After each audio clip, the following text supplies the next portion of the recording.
Okay, so എല്ലാവർക്കും എൻ്റെ പുതിയ വീഡിയോയിലേക്ക് സ്വാഗതം. നമ്മൾ PHP ട്രെയിനിങ്ങിൻ്റെ മൂന്നാമത്തെ വീഡിയോ ആണ് ഇത്. ഇൻട്രൊഡക്ഷൻ ഫസ്റ്റ് പറഞ്ഞു, അത് കഴിഞ്ഞ് ഇൻസ്റ്റലേഷനും സിൻടാക്സും പറഞ്ഞു, പാർട്ട് 2 അത് പറഞ്ഞു. ഇത് പാർട്ട് 3 വീഡിയോ ആണ്. ആദ്യമായിട്ടാണ് നിങ്ങൾ ഈ വീഡിയോ കാണുന്നുണ്ടെങ്കിൽ നേരെ പോയിട്ട് പ്ലേലിസ്റ്റിൻ്റെ ലിങ്ക് ഡിസ്ക്രിപ്ഷനിൽ കിടപ്പുണ്ട്, അതെടുക്കുക. ഫസ്റ്റ് പാർട്ട് മുതൽ കണ്ടു തുടങ്ങുക, അല്ലെങ്കിൽ ഒരു ഐഡിയയും കിട്ടിയെന്ന് വരില്ല. ഓക്കെ, സോ നമുക്കൊന്ന് സ്റ്റാർട്ട് ചെയ്യാം. ഈ വീഡിയോ എന്താണെന്നുള്ളത്, നമ്മളുടെ PHP ട്രെയിനിങ്ങിൻ്റെ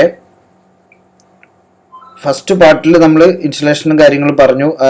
ഫസ്റ്റ് പാർട്ടിൽ ഇൻട്രൊഡക്ഷൻ പറഞ്ഞു, അത് കഴിഞ്ഞ് ഇൻസ്റ്റലേഷൻ പറഞ്ഞു. ഇനിയിപ്പോൾ നമ്മൾ നോക്കാൻ പോകുന്ന കമൻസ് ആണ്.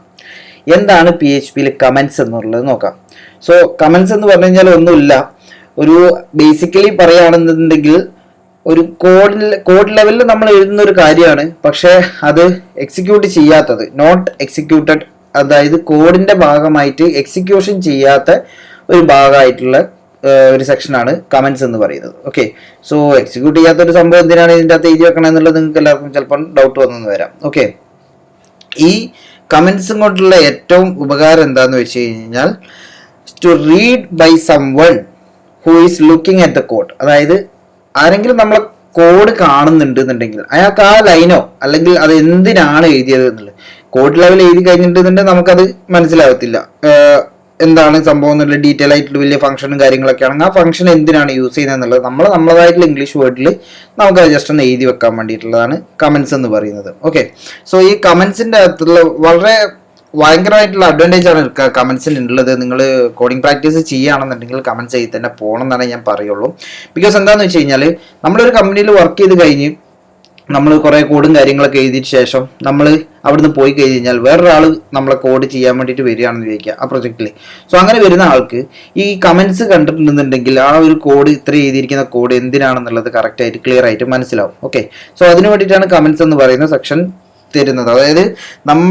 അതായത് ഇപ്പൊ സപ്പോസ് നമ്മൾ തന്നെ വിചാരിക്കുക, അതായത് നമ്മളൊരു കമ്പനിയിൽ വർക്ക് ചെയ്തു, അവിടെ ഒരു വർഷത്തോളം വർക്ക് ചെയ്ത് കഴിഞ്ഞതിന് ശേഷം നമ്മൾ അവിടെ നിന്ന് റിസൈൻ ചെയ്ത് പോയി. അതിനുശേഷം 1-2 കൊല്ലം കഴിഞ്ഞിട്ട് നമ്മൾ പിന്നെയും തിരിച്ച് ആ കമ്പനിയിലേക്ക് വരിക, ആ പ്രൊജക്ട് തന്നെയാണ് നമ്മൾ പിന്നെയും തിരിച്ചു വരുന്നത്. സോ നമ്മൾ ആ ഫസ്റ്റ് വർക്ക് ചെയ്ത സമയത്ത് നമ്മൾ കമൻസ് ഒക്കെ എഴുതി കറക്റ്റായിട്ട് പോയിട്ടുണ്ട് എന്നുണ്ടെങ്കിൽ ചിലപ്പോൾ നമ്മൾ തിരിച്ചു വന്നപ്പോഴേക്കും നമുക്ക് ചിലപ്പോൾ മറന്നിട്ടുണ്ടാവും, കോഡും കാര്യങ്ങളൊക്കെ മറന്നിട്ടുണ്ടാവും എന്താണെന്നുള്ളത്. സോ നമുക്ക് നേരെ പോയിട്ട് കമൻസ് എഴുതിയിട്ടുണ്ടെന്നുണ്ടെങ്കിൽ നമ്മളെ തന്നെ റിമൈൻഡ് ചെയ്യിപ്പിക്കുകയാണ് ചെയ്യുക ഈ കമൻസ്. അതായത് ആ കോഡ് എഴുതിയിരിക്കുന്നത് എന്താണ് ആവശ്യം എന്നുള്ളത് ആ കോഡ് എഴുതിയതിൻ്റെ ഒപ്പം തന്നെ നമ്മളൊന്ന് എഴുതി വെക്കാം. സോ നമുക്കത് എങ്ങനെയാണ് ചെയ്യുന്നത് എന്നുള്ളത് നമുക്ക് നോക്കാം. സോ ഇതാണ് നമ്മൾ ലാസ്റ്റ് ക്ലാസ്സിൽ ചെയ്തിട്ടുണ്ടായിരുന്നു. ജസ്റ്റ് എക്കോ ചെയ്യാൻ വേണ്ടി ഒരു വേരിയബിളിലേക്ക് എടുത്തു വെച്ചാൽ നമ്മൾ എക്കോ ചെയ്യാൻ വേണ്ടിയിട്ടുള്ള ഒരു സംഭവമാണ്.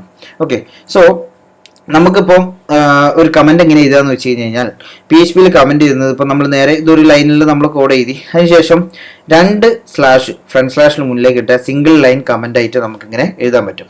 ഓക്കെ, സിംഗിൾ ലൈൻ കമൻ്റ് ആയിട്ട് നമുക്ക് in this line we are saving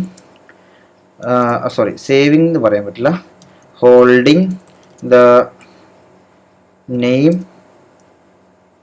to variable.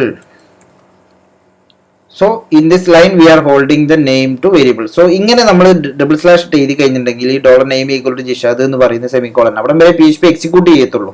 Okay, ആ എക്സിക്യൂട്ട് ചെയ്യുന്നതിൻ്റെ ഒപ്പം ഇത് ഈ നമ്മളിപ്പോൾ എഴുതിയിരിക്കുന്ന ലൈനും കൂടി, ഇതിൻ്റെ കമൻറ്റ് എഴുതി വെച്ചിരിക്കുന്ന ഈ ലൈന് ഒരിക്കലും എക്സിക്യൂട്ട് ചെയ്യില്ല പേജ് ലോഡ് ആകുന്ന സമയത്ത്. നമുക്ക് ജസ്റ്റ് ഒന്ന് റിഫ്രഷ് ചെയ്ത് നോക്കി നോക്കാം. നമ്മളത് ഇവിടെ ജസ്റ്റ് റിഫ്രഷ് ചെയ്യുന്നത് കണ്ടില്ല, നമ്മൾ ഈ കോഡിൻ്റെ അകത്ത് ഒരു മാറ്റം വരുത്തിയില്ല, അത് കറക്റ്റായിട്ട് നമുക്കിവിടെ അതേപോലെ തന്നെ ഉണ്ട്. നമ്മൾ എഴുതിയ കോഡൊന്നും ഇവിടെ കാണത്തുമില്ല. ഓക്കെ, സോ ആ കോഡ് കാണാണ്ട് കറക്റ്റായിട്ട് നമുക്ക് ഈ കോഡ് എഴുതുന്ന ആൾക്ക് എളുപ്പത്തിന് വേണ്ടിയിട്ട് മാത്രമായിട്ട് ഇങ്ങനെ ഒരു കമൻസ് എഴുതി വെക്കുക എന്നുള്ളതാണ്. ഓക്കെ, സോ ഇവിടെ ഇങ്ങനെ വരുന്ന സമയത്ത് ഹിയർ പ്രിന്റ് ദ നെയിം, ഇങ്ങനെ സംഭവം എന്താണ് ആ ലൈൻ എന്നുള്ളത് എഴുതി വെക്കുക. ഇങ്ങനെ എല്ലാ കോഡിലും കമൻസ് എഴുതി വെക്കണം എന്നല്ല ഞാൻ പറയുന്നത്. അങ്ങനെ എഴുതി വെച്ചാൽ നിങ്ങൾ പണി ഒരിക്കലും തീരത്തില്ല.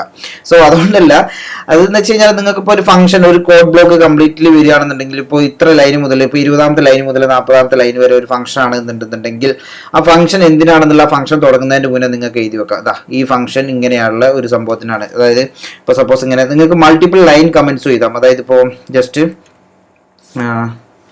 എങ്ങനെയായിരുന്നത്, ഫ്രണ്ട് സ്ലാഷ് ഇതിട്ട് കഴിഞ്ഞാൽ സ്റ്റാർ ഇട്ട് കഴിഞ്ഞാൽ ദെൻ സ്റ്റാർ ഇതിട്ട് കഴിഞ്ഞാൽ ഇങ്ങനെ ഇട്ട് കഴിഞ്ഞാൽ മൾട്ടിപ്പിൾ ലൈനിൽ നിങ്ങൾക്ക് കമൻറ്റ് ചെയ്താൻ പറ്റും. അതായത് ഇപ്പോൾ ഇവിടെ ഇങ്ങനെ this function handle when A user is registered എന്ന് പറഞ്ഞിട്ട് ഇങ്ങനെ എഴുതി വെക്കുക. സോ നമ്മളിവിടെ ആയിരിക്കും പിന്നെ ഫംഗ്ഷനും കാര്യങ്ങളും ഇത് എഴുതാൻ പോകുന്നത്. ഫംഗ്ഷൻ എന്ന് പറഞ്ഞിട്ട് നമ്മളിങ്ങനെ യൂസർ രജിസ്റ്റേർഡ് എന്ന് പറഞ്ഞിട്ടുള്ള ഒരു ഫംഗ്ഷനും കാര്യങ്ങളൊക്കെ എഴുതി അതിൻ്റെ അടിയിൽ പോയി കഴിഞ്ഞിട്ട് നമുക്കിങ്ങനെ എഴുതി വെക്കാം. ലൈന് സ്റ്റോപ്പ് ചെയ്യുന്നു, കമൻറ്റ്സ് സ്റ്റോപ്പ് ചെയ്യുന്നു.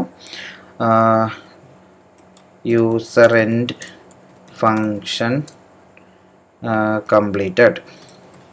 സോ ഇവിടെ നമുക്ക് എഴുതി വെക്കാം യൂസർ രജിസ്റ്റർ ഫങ്ഷൻ സ്റ്റാർട്ടിങ്. ഇതൊക്കെ നിങ്ങൾ എഴുതുന്ന പോലെ ഇരിക്കും കേട്ടോ. User register function completed. So ഇപ്പോൾ ഒരാൾക്ക് കോഡ് വന്നു നോക്കി കഴിഞ്ഞാൽ ഈ ഫംഗ്ഷൻ ഇത് എന്തിനു വേണ്ടിയിട്ടുള്ളതാണെന്നുള്ളത് കറക്റ്റ് ആയിട്ട് ഇങ്ങനെ എഴുതാൻ പറ്റും. സോ ഇത്ര സിമ്പിളായിട്ട് നിങ്ങൾ ഇപ്പോൾ പച്ചയിൽ കാണുന്ന ഈ സംഭവങ്ങളുണ്ടല്ലോ, ഇതൊന്നും കോഡ് PHP സ്ക്രിപ്റ്റ് റൺ ചെയ്യുന്ന സമയത്ത് ഒരിക്കലും ഇത് റൺ ആവത്തില്ല. സോ നമുക്ക് ജസ്റ്റ് റിഫ്രഷ് ചെയ്ത് കഴിഞ്ഞാൽ നമുക്ക് കണ്ടില്ലേ ഒന്നും ഇതിൻ്റെ അകത്ത് ചെയ്യുന്നില്ല. ഇതെല്ലാം നമ്മൾ കമൻ്റ് ആയിട്ടാണ് ഇതിൻ്റെ അകത്ത് എഴുതി വെച്ചിരിക്കുന്നത്. നമ്മൾ ഈ എക്കോ ചെയ്യുക വേരിയബിളിലേക്ക് എടുത്തു വെച്ചു അതിനെ എക്കോ ചെയ്യുന്ന അത് മാത്രമാണ് PHP നോക്കുന്നുള്ളൂ. അറ്റ്ലീസ്റ്റ് നമ്മളിപ്പോൾ സോഴ്സ് എടുത്ത് പോയി കഴിഞ്ഞ് കഴിഞ്ഞാൽ പോലും നമുക്ക് അതൊന്നും കാണാൻ പറ്റില്ല. ഇതല്ല നമ്മളിപ്പോൾ ഈ കൊടുത്തിരിക്കുന്നത് മാത്രമേ ഇവിടെ ഇതിൻ്റെ അകത്ത് വന്നിട്ടുള്ളൂ. ഓക്കെ. സോ ഈ കമൻസും കാര്യങ്ങളും ഞാൻ പറഞ്ഞു PHP സെർവറിലാണ് എക്സിക്യൂട്ട് ചെയ്യുന്നത്. സോ അതുകൊണ്ട് കമൻസും കാര്യങ്ങളും നമ്മൾ ഇവിടെ എഴുതുന്ന കോഡിൽ PHPൻ്റെ ഉള്ളിൽ ഈ ടാഗിൻ്റെ ഉള്ളിൽ എഴുതുന്ന കാര്യങ്ങളൊന്നും നമുക്ക് എവിടെയും കാണാൻ പറ്റില്ല. അതിനെ HTML ആയിട്ട് റെൻഡർ ചെയ്തിട്ട് മാത്രമാണ് നമുക്കത് കാണിച്ചു തരുന്നുണ്ടാവുക. സോ ഇത്രയുള്ള കമൻസ് എന്ന് പറയുന്നത് സിമ്പിൾ ആയിട്ടുള്ള ടോപ്പിക്കാണ്. ചിലപ്പോൾ 1-2 മിനിറ്റ് ഞാൻ ഉണ്ടാവുള്ളൂ ഈ വീഡിയോ എന്ന് തോന്നുന്നു. ജസ്റ്റ് കാര്യങ്ങൾ പറഞ്ഞു കഴിഞ്ഞു ഇതിനകത്ത്. അതായത് സിംഗിൾ ലൈൻ കമൻറ്റും മൾട്ടിപ്പിൾ ലൈൻ കമൻറ്റും ഉണ്ട് എന്നുള്ളത് കാര്യം നിങ്ങൾ ജസ്റ്റ് ഒന്ന് ഓർമ്മിപ്പിച്ചെടുക്കുക. എന്ന് വെച്ചാൽ ഞാൻ പറഞ്ഞിരുന്നു ഇത് സിലബസ് വൈസായി ഞാൻ കംപ്ലീറ്റ്ലി പോവുള്ളൂ. ഇതെല്ലാ കാര്യങ്ങളും നിങ്ങൾ അറിഞ്ഞിരിക്കണം. കമൻസ് ഒക്കെ എത്രയോ യൂസ്ഫുൾ ആയിട്ട് വരുന്നതാണ് നിങ്ങൾ റിയൽ ടൈം ഒരു പ്രൊജക്റ്റ് ചെയ്യുന്ന സമയത്ത്. സോ അതുകൊണ്ട് ജസ്റ്റ് ഇതൊന്ന് മനസ്സിലാക്കുക. അപ്പോൾ അത്രേ ഉള്ളൂ. വീഡിയോ ഇഷ്ടമായിട്ടുണ്ടെങ്കിൽ ലൈക്ക് ചെയ്യുക. കമൻസ് എന്തെങ്കിലും ഉണ്ടെന്നുണ്ടെങ്കിൽ കമൻ്റ് ആയിട്ട് അങ്ങ് ഇടുക. എന്നിട്ട് നെക്സ്റ്റ് വീഡിയോയ്ക്ക് വേണ്ടി വെയിറ്റ് ചെയ്യാം കേട്ടോ. പെട്ടെന്ന് തന്നെ ഇടാം. Okay, by.